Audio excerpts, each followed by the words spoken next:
When I say the name Bobby Wanzer, what comes to your mind? Wonderful father. He was a great dad. He was funny, loving, just a great guy, supportive, always there for us. I then think of him as a coach at St. John Fisher College, where I too graduated from. Hall of Famer, icon, great player, great coach, personality, and a great man. I think what first comes to mind is that Bobby Wanzer was the person that really put basketball on the map for St. John Fisher, and he's really the person that really got the athletic program going here at St. John Fisher.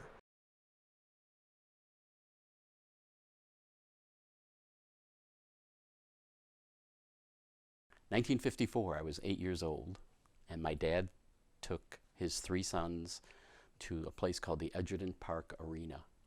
And there was a guy on the court for the Rochester Royals, and the Rochester Royals were playing the Syracuse Chiefs in an NBA game. And my father told me, when we got there, told all 3 of his sons, he said the best player on the team is a guy named Bob Wanzer, and he's just he was a legend and especially for someone like me I was a basketball player in high school, so he was somebody who was really important. He was just a kind, gentle soul. That's how I remembered Bobby. Did his smile make your day? He did have, but didn't he have a great smile? He had a great smile. He was just a very gentle, warm person.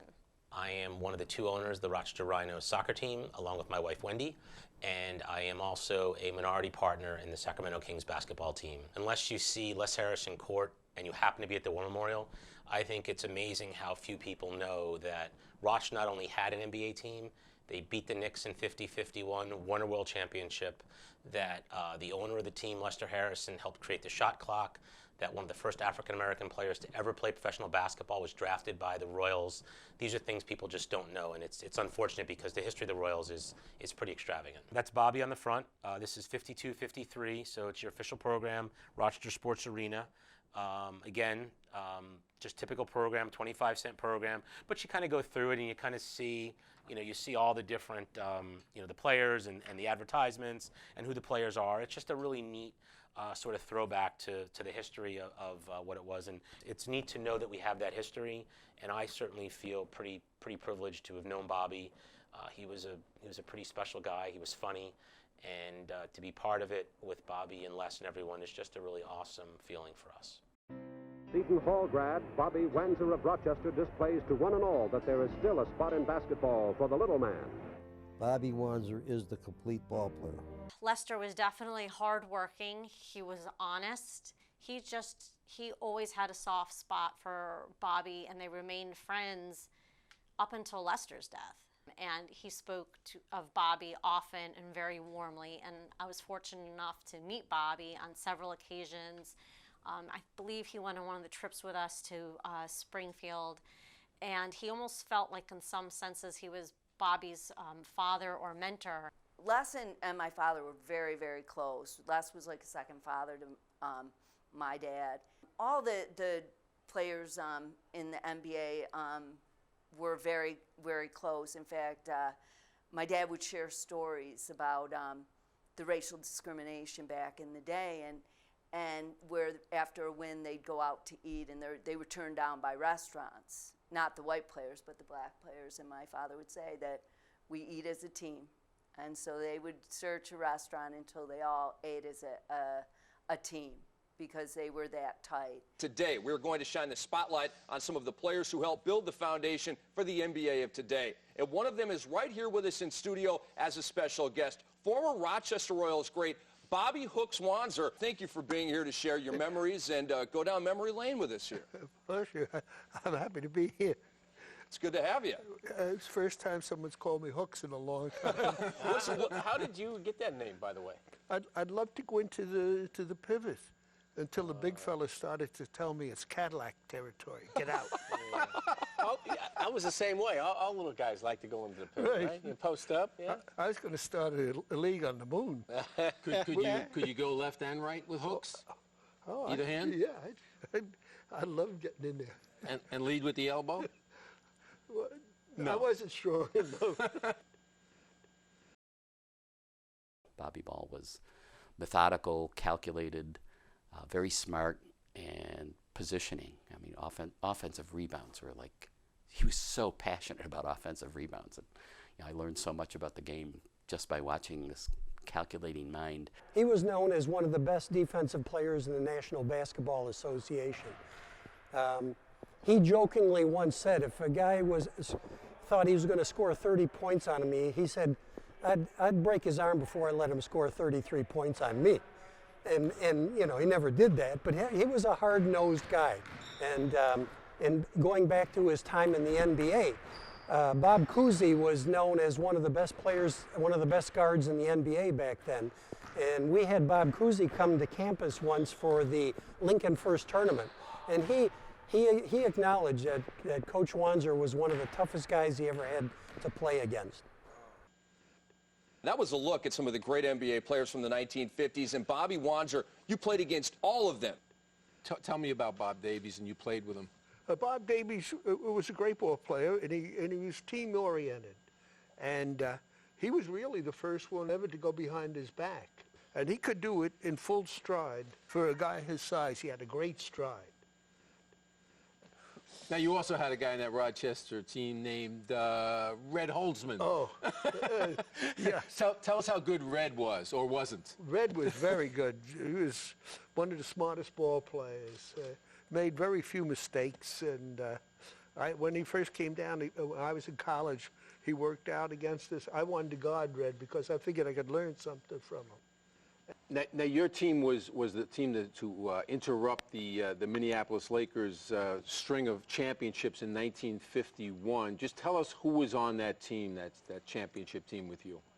We had Risen at center, Jack Coleman and Arnie Johnson, and Davies and myself in the backcourt. And we had some other good ball players. Kid from Notre Dame, I can't think of his name. Franny Curran. Franny Curran, there you go. There you go. Do I know my stuff? Oh, yeah, you certainly do.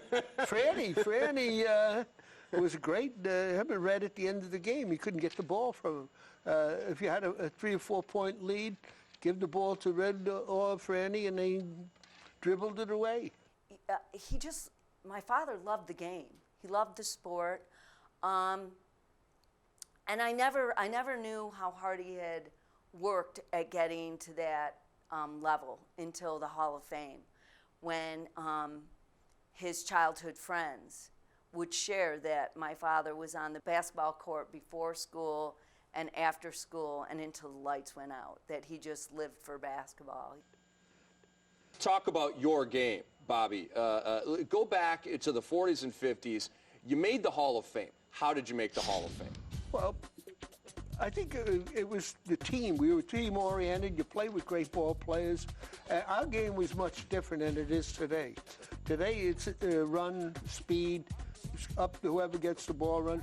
We passed, went behind the picks, backdoor, and possession was important because there wasn't a time. So if you had to get a good shot almost every time. This story I've heard firsthand now. So apparently Bobby was playing a game. I don't know if it was the NBA or the NBL, but they were playing as the Royals.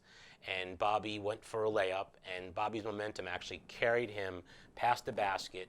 It was in a gym they were playing in. And the doors behind the gym opened. They pushed open from his weight. Bobby went out the door shut behind him. Bobby fell into a snowbank, and they were playing 5-on-4. No one realized Bobby was gone.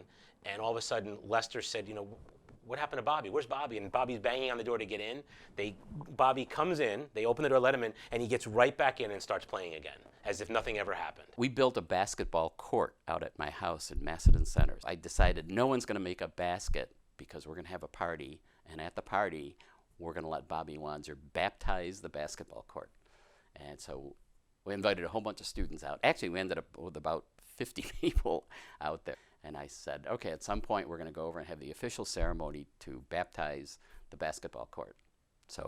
And I said, the way we're going to do that, I said, Bob's going to make the first basket. And we also, I had a free throw line there. And so I had a basketball, and Bob comes out, and he's dressed in street clothes, like he's playing golf. He's dressed in shorts, and it's summertime. And he bounces the ball a couple times and You know, actually he threw a two-hand set shot. He throws one up, and he goes, I can make a couple more. And every single one is like nothing but net. It's flopping through it. And the crowd starts at about 50. They start 50, 51, 52. And he's popping them away, and he makes number 88, and he looks at me and he goes, you know what? I need a beer. He goes, if anybody can make more than 88, call me, I'll come back. And that was it. He made 88 in a row. They were spectacular shots. My father, after the bombing of Pearl Harbor, he enlisted into the Marines. So he had a break of time in where he was in the war. One of his main duties was to entertain the troops playing basketball. So even though he was in Guam and in the various areas, he was also, they did exhibitions for the troops over there.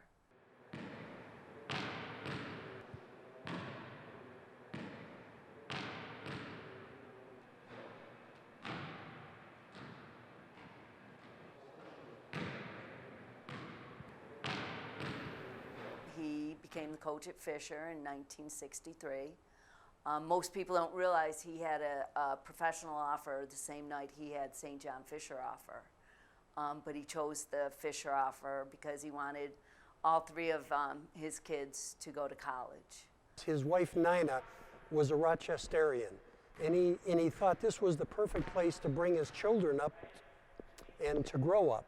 And to get the coaching assignment here at St. John Fisher, it was a great opportunity to teach people to play the game right. You know, Bobby Wanzer started as an unpaid coach here. He, you know, basically just kind of coaching these young men that wanted to start a basketball program. So he began the basketball program here, and they grew into a solid program. Taking a fledgling program that had never been, you know, never had played a game before, and then turning it over to me in 1987, where it was a quality, you know, Division III basketball program and pretty well respected as far as an institution. It was kind of, you know, he steered that ship really well for the years that he was here. He formed a lot of great relationships with the other teachers and the other priests here. His greatest accomplishment, he felt, in his life, wasn't the professional basketball or any of that. It was that as a coach, every single one of his ball players graduated from college. He was one of the first ones that really made me feel welcome, and probably because he and I both shared something that a lot of members of the faculty and staff did not share, and that we weren't priests. He was happy every day. He just loved life, and up until he passed away. College events, please join us for a moment of silence as we back our respect to former Fisher men's basketball and athletic director Bobby Wanzer. We had a basketball game where we invited a lot of his former players back, and we honored a moment of silence for Coach Wanzer, and they had a really beautiful display case up there, and it was a day and a game to really honor Coach Wanzer and his entire family. He was 94, and he passed in his sleep.